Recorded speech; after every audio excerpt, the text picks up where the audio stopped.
Assalamualaikum warahmatullahi wabarakatuh. Di video ini kita akan bahas tentang numerical deskriptif atau statistika deskriptif. Statistik disebut juga dengan numerical description karena banyak berhubungan dengan angka, misalnya jumlah penduduk suatu wilayah, pergerakan indeks bursa saham, dan sebagainya. Kemudian statistika deskriptif atau numerical deskriptif ini adalah metode statistik yang digunakan untuk mengumpulkan dan menyajikan data melalui cara yang informatif. Nah, untuk menyajikan data secara informatif ini, teknik yang digunakan diantaranya dengan distribusi frekuensi, kemudian penyajian data secara grafis menggunakan histogram, pie chart, dan sebagainya, dan juga dengan menentukan central tendency seperti mean, median, modus. Kita awali dengan mengolah statistika deskriptif secara manual, yaitu dengan menentukan 11 item ini: rata-rata, modus, median, kuartil, rank, interkuartil rank, standar deviasi atau simpangan baku, varian, z-score, coefficient of variation, dan derajat kemiringan atau square. Nah, untuk contoh yang pertama ini, ada sebuah data hasil penelitian sederhana tentang jumlah mahasiswa di setiap program studi di sebuah fakultas tarbiyah di Universitas Islam di Indonesia. Misalnya ada prodi geografi, kimia, ekonomi, agama Islam, matematika, bahasa Inggris, bahasa Arab. Dengan jumlah mahasiswanya di tahun 2018 sebanyak ini dan tahun 2019 sebanyak ini. Dari data ini, hitunglah mean, median, modus, kuartil pertama dan ketiga, hingga tentukan derajat kemiringannya. Seperti biasa, soal statistik ini beranak pinak, jadi seperti ini kira-kira soal manual, dan tentunya ini masih data yang sederhana. Untuk data yang banyak dan lebih bervariasi atau lebih rumit, kita tentunya tidak mengolah secara manual. Kita mulai dari menentukan mean atau rata-rata, kemudian median dan modus. Untuk rata-rata, tentu saja rumusnya adalah kita jumlahkan semua data mulai dari data pertama hingga data ke n dan dibagi dengan banyaknya data atau n. Atau kita tambahkan X1, ini yang pertama 240, ditambah data yang kedua 260, ditambah data yang ketiga, dan jumlah data kita adalah 7 buah data. Ya, jadi dijumlahkan semua data ber-7. Rata-ratanya adalah 2660 dibagi 7, 380.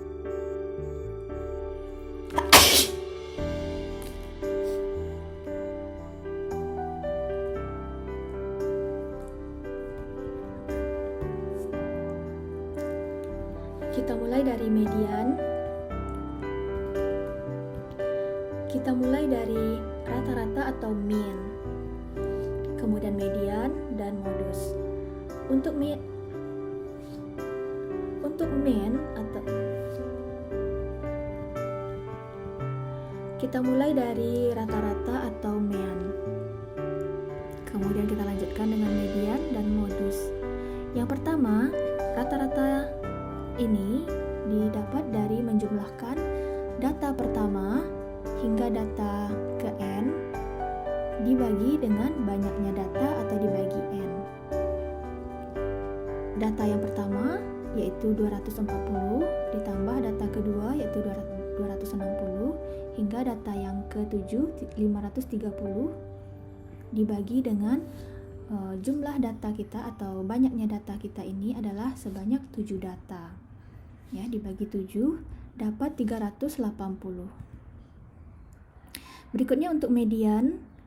Median rumusnya n tambah 1 per 2. Dalam urutan. Jadi datanya harus berurutan dulu. Jumlah data kita, banyaknya data kita adalah 7 ditambah 1 per 2. Maka median berada di posisi data yang keempat. Data yang keempat adalah 350. Lanjut dengan modus data yang paling sering muncul. Data yang sering muncul di 2018 ini hanya satu yang 2 kali muncul, yaitu 350 juga.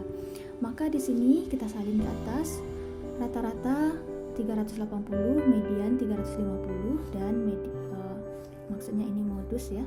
Yang nomor 3 ini modus 350. Lanjut dengan kuartil. Kuartil itu jika data dibagi menjadi 4, 100% data dibagi 4, maka 25%, ada 4 buah 25%, maka posisi kuartil 1 adalah di antara pembagian 25% yang pertama dengan yang kedua. Q2 juga demikian, dan Q3 juga demikian. Dan untuk yang Q2 ini, dia adalah nilai tengah atau median, sehingga yang sering dicari, sering dipertanyakan adalah Q1 dan Q3. Untuk kuartil 1, rumusnya adalah Q1 sama dengan N tambah 1 dibagi 4. Nah, 7 tambah 1 dibagi 4 sama dengan 2. Q1-nya adalah posisi 2, posisi data yang kedua, ini 260. Bukan angka 2 ini ya, tapi posisi yang kedua pada data, yaitu 260. Kemudian kuartil 3, penentuan posisinya adalah rumusnya 3 dalam kurung N tambah 1 per 4. Maka posisinya 3, 7 tambah 1 per 4 adalah 6. Maka posisi yang ke-6 berarti kuartil ketiga berada di angka yang ke-6, yaitu 510. Nah, sampai di sini masih mudah. Lanjut dengan rank dan interquartile rank. Untuk rank ini mudah saja, yaitu data terbesar dikurangi data terkecil. Data terbesar kita sudah ada di ujung ini, yaitu 530, dan data terkecil 240. Jadi ranknya adalah 290. Interquartile rank adalah pengurangan antara kuartil 3 dengan kuartil 1. Kuartil 3 kita tadi sudah diketahui 510 dikurang 260. Nah, maka interquartile ranknya adalah 250. Kita salin di bagian kiri ini. Lanjut dengan standar deviasi. Standar deviasi ini rumusnya. Jadi kita perlu kurangkan dulu nilai X yang pertama, ini XI dikurang X rata-rata dikuadratkan. Ini dijumlahkan dengan pengurangan X berikutnya. Ini X1, X2, X3 sampai X7 per N kurang 1. Contohnya di sini, data pertama adalah 240. Rata-rata kita ini MEN adalah 380, maka 240 dikurangi dengan 380. Seterusnya dikuadratkan. Ini dicari dengan kalkulator perlahan-lahan ya, dengan kesabaran. Selanjutnya dibagi dengan 7 kurang 1 atau N kurang 1.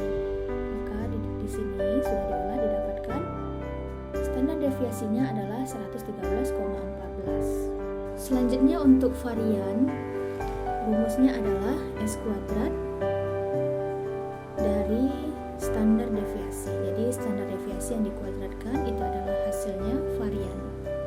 Berarti 113,14 dipangkatkan 2, hasilnya adalah 12.800.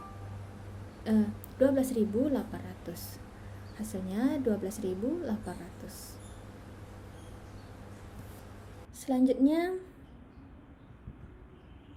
untuk Z-score ini per data juga. Kita akan cobakan untuk data pertama saja.